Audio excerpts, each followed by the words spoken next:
Bagaimana kabar kalian pada hari ini?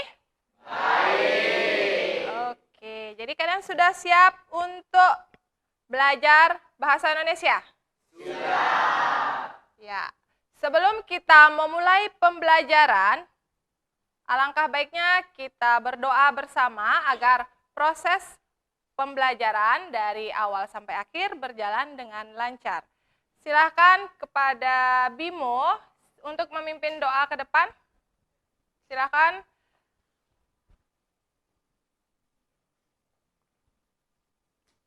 Baik, sebelum kita memulai pembelajaran, alangkah baiknya kita berdoa menurut agama dan kepercayaan masing-masing. Berdoa mulai.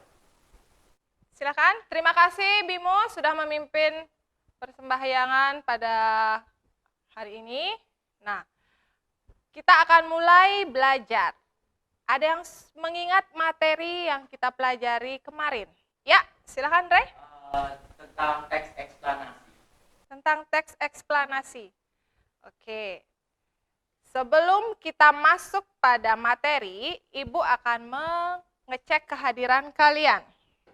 Almira, Bimo, untuk absen sudah. Nah, tadi Rey sudah menyampaikan materi kita sebelumnya, yaitu teks eksplanasi. Kita pelajari tentang apa kemarin teks eksplanasi tersebut? Pengertian dan ciri-ciri dari teks eksplanasi. Sekarang Ibu mau kalian mengingat dulu sebelum kita masuk pada materi selanjutnya. Ya. Ada yang tahu pengertian dari eksplanasi? Istilah teknis mengandung kalimat aktif dan pasif, berisi kalimat tanya atau interrogatif, mengandung penjelasan kronologis, mengandung penjelasan kausalitas atau sebab akibat, dan harus berdasarkan penelitian ilmiah. Nah, di situ ada harus berdasarkan kronologis, kausalitas, ya. Itu ciri-cirinya dan merupakan harus bersifat apa? Faktual, ya, harus bersifat nyata. Jadi, kita akan mempelajari struktur dan kaidah kebahasaan dari teks eksplanasi. Sebelum kita masuk pada materi, Ibu akan menyampaikan tujuan pembelajaran kita. Yang pertama adalah menelaah struktur teks berupa paparan kejadian suatu fenomena alam yang dibaca dengan tepat. Jadi kalian akan menelaah struktur dari teks eksplanasi. Yang kedua adalah menganalisis. Menganalisis kebahasaan teks berupa fenomena alam yang dibaca dengan tepat dan teliti. Dari tujuan pembelajaran eksplanasi itu ada manfaatnya. Kita bisa lihat bersama. Manfaat pembelajaran teks eksplanasi yang pertama. Jadi kalian itu bisa terampil dalam menentukan struktur dan kaidah kebahasaan teks eksplanasi. Yang kedua, terampil dalam menulis dengan memperhatikan struktur. Yang ketiga, kalian bisa tanggap terhadap bencana alam yang terjadi. Nomor 4 adalah kita bisa mengerti suatu informasi secara detail berdasarkan pendapat mayoritas dan data faktual seperti penjelasan, pengertian, ya, proses seperti itu. Jadi itulah manfaat mempelajari teks eksplanasi. Kalian bisa katakan ini gambar tsunami. Ada yang bisa mendeskripsikan? Ayo, ya Yuna? Adanya gelombang ombak yang sangat besar. Selain itu, apa yang bisa kalian lihat pada gambar? Ayo, siapa yang bisa?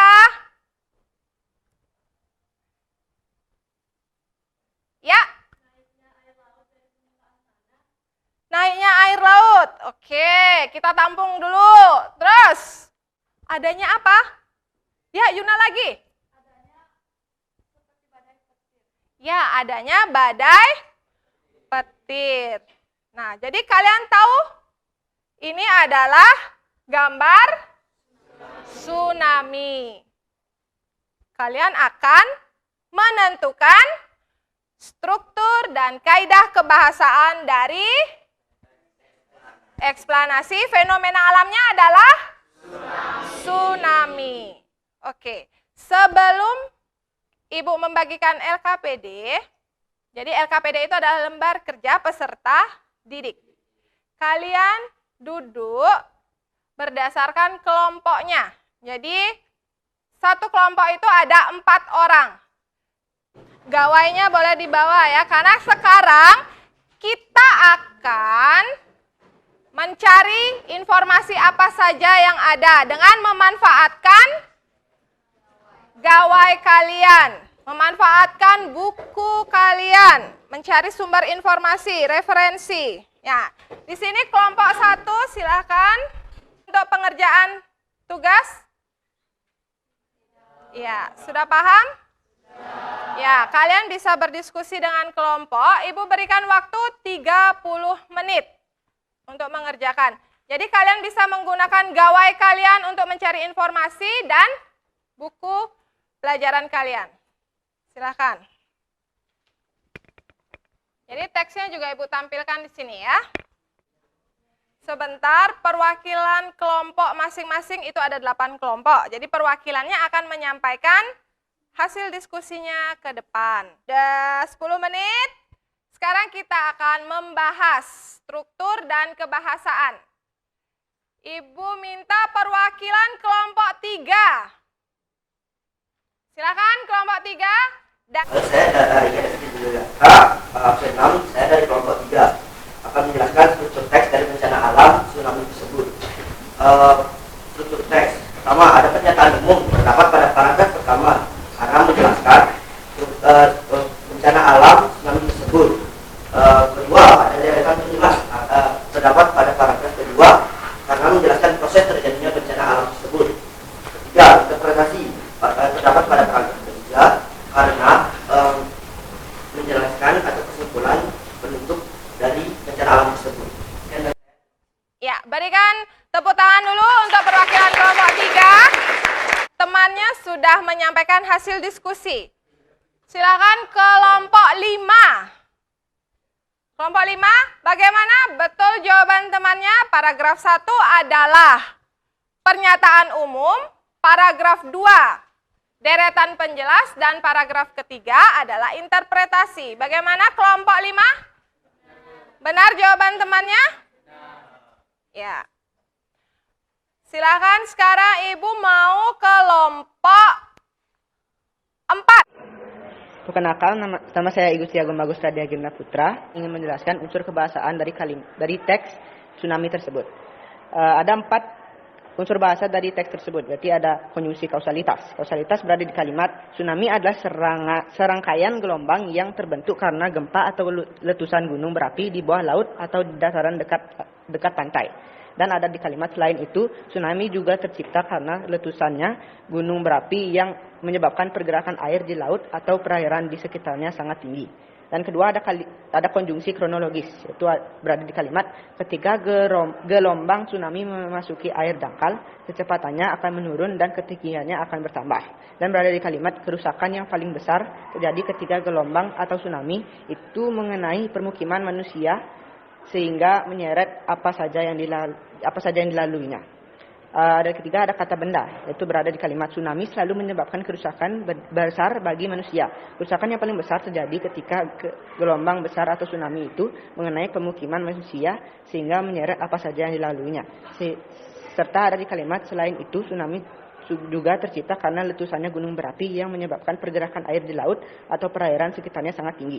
Dan terakhir ada kata teknis, yaitu berada di kalimat tsunami adalah serangkaian gelombang yang terbentuk karena gempa atau letusan gunung berapi di bawah laut atau di daratan dekat pantai. Dan berada di kalimat gelombang tersebut menyebar ke segala arah dengan ketinggian 30-50 meter dan kecepatan sekitar 800 km per jam. Ya, tadi sudah perwakilan dari kelompok 8 yang menyampaikan. Silakan kelompok 7 memberikan memberikan saran atau masukan apakah jawaban temannya sudah betul? Menurut kelompok 7 sudah sangat bagus, sudah rinci juga. Terus penjelasannya juga udah bagus banget. Udah itu aja sih. Ya. Berarti unsur kebahasaan yang kalian cari itu sudah sesuai semua? Sudah sama? Yang kalian peroleh dari internet ataupun buku? Ada berapa unsur kebahasaannya yang disampaikan sama temannya tadi? Perwakilan kelompok 8? Ada 4. Apakah jawaban semuanya sama? Sama. Ya. Oke, sekarang kita akan bahas. Silakan perhatikan. Di sini ada kaidah kebahasaan dari teks eksplanasi, ya. Jadi ada 4 kaidah kebahasaan yang kalian kerjakan tadi. Yang pertama itu ada konjungsi kausalitas. Yang kedua adalah konjungsi kronologis. Terus nomor 3 ada kata benda. Terakhir itu ada kata teknis. Jadi peristilahan yang sesuai dengan topik yang dibahas. Silakan dikumpulkan perwakilan kelompoknya. Ibu harapkan sekarang masing-masing kalian boleh perwakilan menyimpulkan pembelajaran kita pada hari ini. Silakan. Siapa yang mau menyimpulkan? Ya, silakan. Om Swastiastu. Om Swastiastu. Perkenalkan, nama saya Imade Noval Purnadinata, nomor absen 10. Saya perwakilan dari kelompok 1. Di sini saya akan menyimpulkan tadi teks eksplanasi fenomena alam tsunami. Ada struktur teks terbagi menjadi 3, yaitu pernyataan umum, deretan penjelas, dan interpretasi. Itu struktur kebahasaan ada 4 bagian, yaitu konjungsi kausalitas, konjungsi kronologis, kata benda, dan kata teknis. Sekian kesimpulan dari saya. Mohon maaf jika ada kekurangan atau kesalahan kata. Saya tutup. Para Santi. Om Santi Santi Santi. Ya. Sekarang kalian bisa buka handphone kalian. Ibu sudah mengirimkan, ya. Ibu sudah mengirimkan Google Form untuk hasil evaluasi belajar kita pada hari ini. Silakan Ibu berikan waktu 5 menit untuk mengerjakan. Jadi Ibu sampaikan nilai tertinggi hasil evaluasi belajar kita itu ada Komang Wahyu Krisna. Nah, sekarang silakan Ibu mau kalian merefleksi dari hasil pembelajaran dari awal sampai akhir. Silakan. Bu, saya ada hambatan di cara menentukan kata teknisnya. Kesulitan dalam menentukan kata teknis. Oke, Ray kesulitan dalam menentukan kata teknis. Ibu, nanti untuk pertemuan selanjutnya kita akan mempelajari teks eksplanasi masih ya, yaitu menulis. Nah, sekarang sebelum kalian pulang, Ibu akan memberikan kalian tugas, yaitu kalian mencari 1 buah teks eksplanasi. Oke, sebelum kita mengakhiri pembelajaran hari ini, ya silakan Wahyu untuk memimpin doa. Baik, untuk menutup pembelajaran kali ini, marilah kita berdoa menurut agama dan kepercayaan masing-masing. Berdoa mulai. Berdoa selesai.